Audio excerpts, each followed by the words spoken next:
किसे कहते हैं? पारसी विस्थापन। जब प्रकाश की किरण किसी कांच के गुटके पर आपतित होती है तो अपवर्तन के पश्चात निर्गत किरण आपतित किरण के समांतर हो जाती है।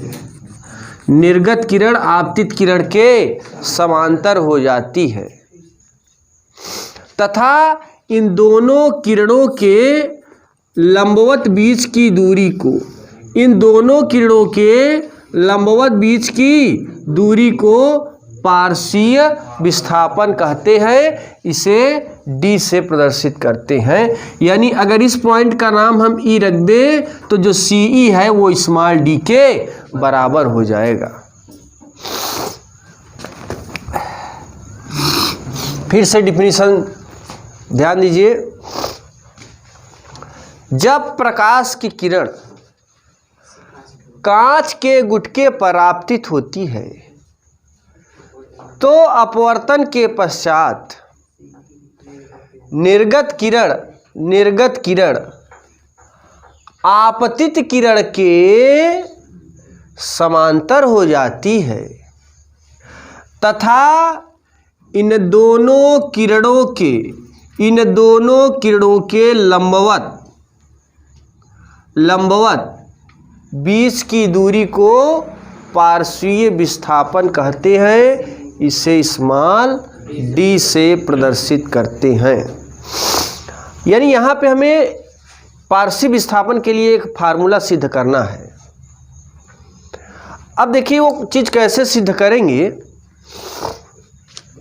जरा आप हमें यहाँ पे ये बताइए कि जब दो तिर्यक रेखाएं इस तरीके से एक दूसरे को काटती हैं तो ये और ये कोण आपस में बराबर होता है। अगर ये आई है तो ये भी क्या हो जाएगा? आई। अब यहाँ देखिए यही क्रिया यहाँ पे घट रही है। ये हमारा नॉर्मल हो गया और ये हमारी आपतित किरण हो गई। ये देखो आपतित किरण इधर जा रही है ये, और यहाँ पे कोण क्या बन रहा है? आई। तो इस किरण और इस अभिलंब के बीच जो कोण बनेगा वो भी क्या बनेगा? आई। यानी यहाँ पर ये वाला कोण भी क्या हो जाएगा? आई। अब देखिए जरा थोड़ा यहाँ पे समझते हैं।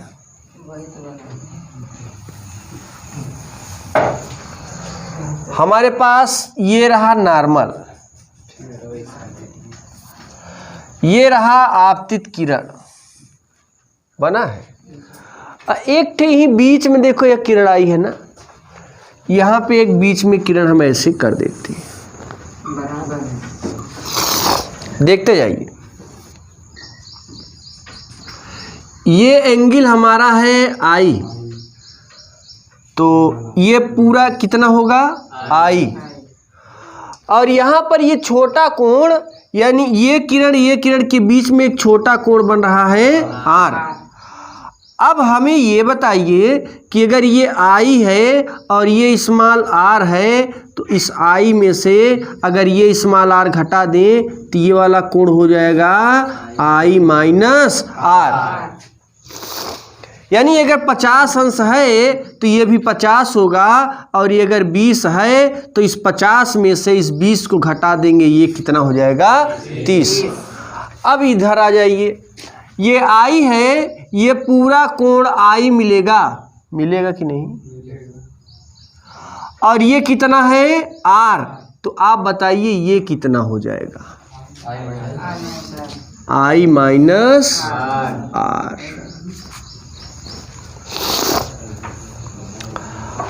अब यहाँ पे इस अभिलंब का नाम रख देते हैं यन, और ये पॉइंट हो जाएगा यन डैश।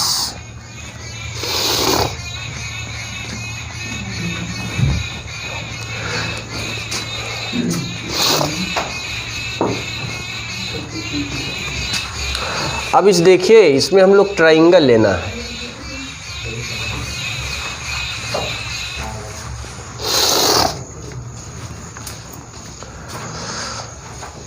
सबसे पहले एक त्रिभुज लेंगे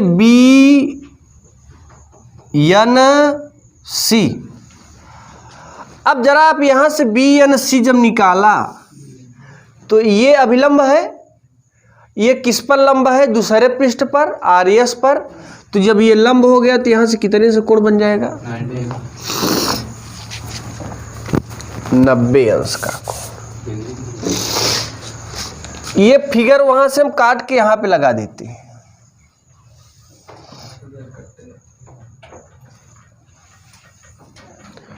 इसका नाम है B, इसका नाम है N डैश, इसका नाम है C। ये एंगल कितना बन रहा है? R। ये पूरी ऊंचाई कितनी है भाई? यहां से B से लेकर N डैश की ऊंचाई क्या है? कांच के गुटके की ऊंचाई T। तो देखो मैंने यहां से क्या मान लिया? T। और ये हमारा बेस हो गया आधार, और ये तिर्यक वाली रेखा कर्ण। वहां से मैंने काट के निकाला, तो यहाँ पे कोई डाउट है क्या? एक समकोण त्रिभुज दिखाई पड़ रहा है। अब आप दिमाग लगाइए, इसमें से कौन सी भुजा ऐसी है जिसकी हमें जरूरत है? एक त्रिभुज देखिए BNC और दूसरा का त्रिभुज BEC। बड़े वाले त्रिभुज जो दिख रहा है, यहाँ 90 अंश बन रहा है। तो 90 से जो सटी हुई भुजा होती है, ये वाली ये दोनों रेखा एक दूसरे पर लंब है। जब ये लंब है, ये रेखा, ये काहे काम करेगा? कर्ण का। देखो जरा, ये कर्ण का काम कर रही है किस त्रिभुज के लिए? BEC। और यही कर्ण किस त्रिभुज का काम कर रही है? कर्ण के लिए BNC। दोनों त्रिभुज का कर्ण एक ही है, और कर्ण की वैल्यू BC। यहां पे दो चीज दिया है, एक कर्ण का कॉम्बिनेशन बनाइए, दूसरा लंब का।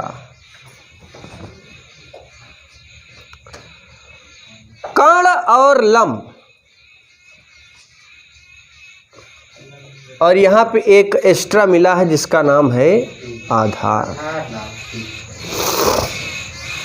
है ना? कोण के सामने वाली जो भुजा होती है वो क्या होता है? लंब। क्या होता है? लंब। ये R है ना, इसके सामने वाली ये जो भुजा है ये लंब हो जाएगा। अगर ये लंब हो गया तो ये हो जाएगा आधार, और ये हो जाएगा कर्ण। तो त्रिभुज BNC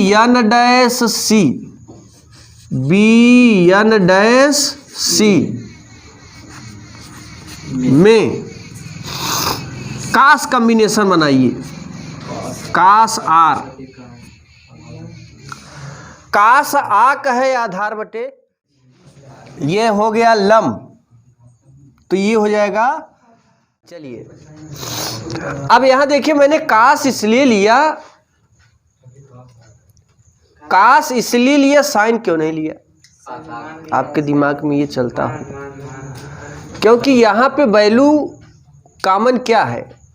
कर्ण और लंब। इसकी हमें जरूरत नहीं है। तो कास आक है आधार बटे कर्ण। इस कोण के सामने वाली जो भुजा है वो क्या है? लंब। तो ये क्या हो गया? आधार। ये क्या हो गया? कर्ण।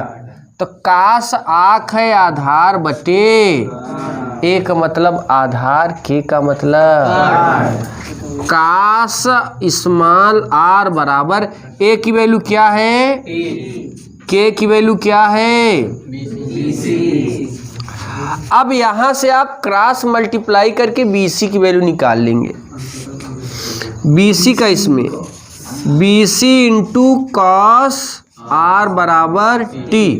तो जब BC बराबर निकालोगे तो ये हो जाएगा T बराबर कॉस R। होगा कि नहीं? किसकी वैल्यू मिल गई? BC की। अब हम लोग इसका दूसरा ट्राइंगल लेंगे, दूसरा त्रिभुज BEC में, त्रिभुज BEC में। पीछे वाले शांति बनाए भाई, मार बतलाई के धाई दे रहे हो। अब वहाँ बात कर लेना, नहीं तो बताओ बंद कर दें। जरा यहाँ देखिए, इसमें अब हम लोग साइन का प्रयोग करेंगे। साइन क्यों करेंगे? जरा यहाँ पे त्रिभुज इसको निकाल कर देख लेते हैं।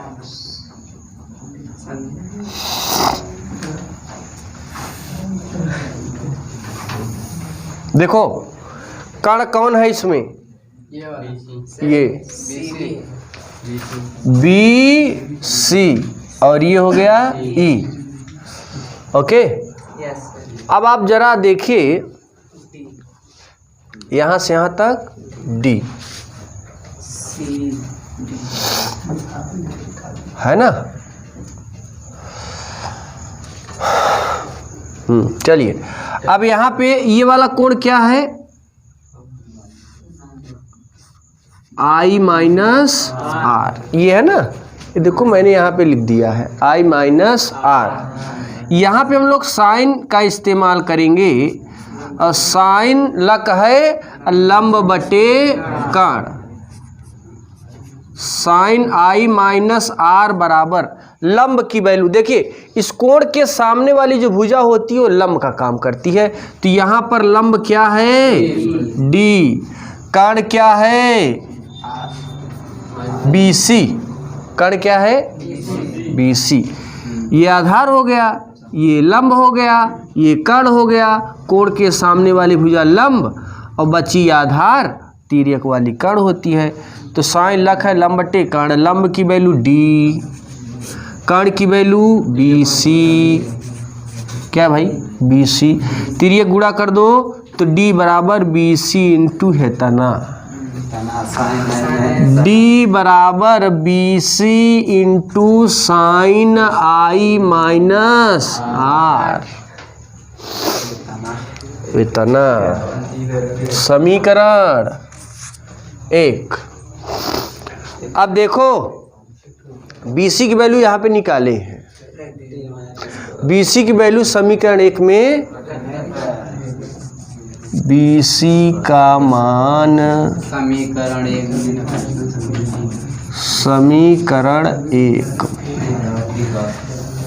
तो देखो भाई, D बराबर BC की value T upon cos R sine I minus R।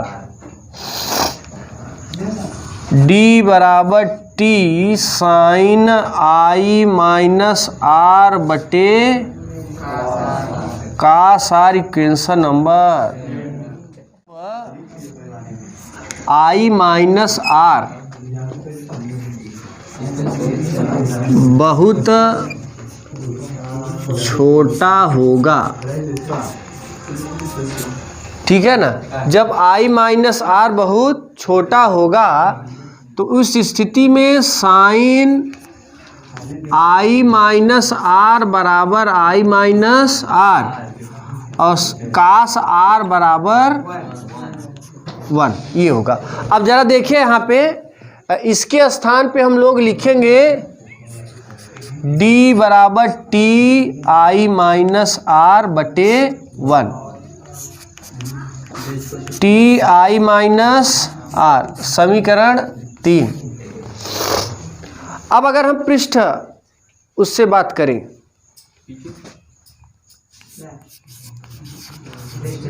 पृष्ठ PQ के, पृष्ठ PQ के लिए स्नेल के नियम से, पृष्ठ PQ के लिए स्नेल के नियम से अपवर्तनांक n बराबर साइन आई बटे साइन आर, साइन आई बटे साइन आर। यदि आई और आर के मान बहुत छोटे हों, यदि आई और आर बहुत छोटे हों, जब ये बहुत छोटे होंगे तो क्या होगा, साइन आई बराबर आई और साइन आर बराबर, तो ये आई बाई, यहाँ से तिर्यक गुणा करके आर की वैल्यू निकालेंगे तो आर बराबर आई बाई एन, आर बराबर आई बाई एन। यहाँ देखो समीकरण 3 में जहाँ पर आर है वहाँ पे लिख देंगे आई बाई एन। समीकरण 3 में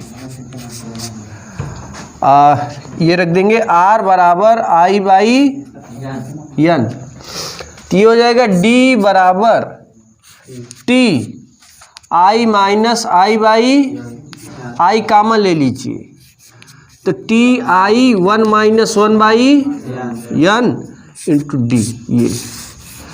यही है हमारा पारसीय विस्थापन के लिए फार्मूला।